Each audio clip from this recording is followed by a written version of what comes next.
Breadfruit, Artocarpus altilis, tree of the mulberry family, Moraceae, and its large fruits that are a staple food of the South Pacific and other tropical areas. Breadfruit contains considerable amounts of starch and is seldom eaten raw. It may be roasted, baked, boiled, fried, or dried and ground into flour.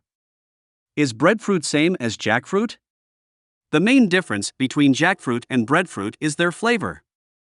Most jackfruit in North America is sold green and immature, having little flavor of its own but the perfect texture to create a saucy meat alternative. Breadfruit, on the other hand, tastes remarkably like bread. Is breadfruit good to eat?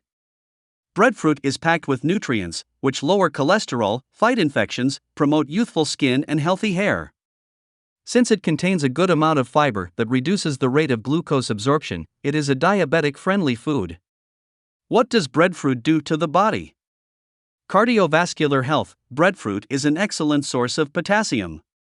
This heart-friendly nutrient reduces blood pressure in the body and regulates the heart rate by minimizing the effects of sodium.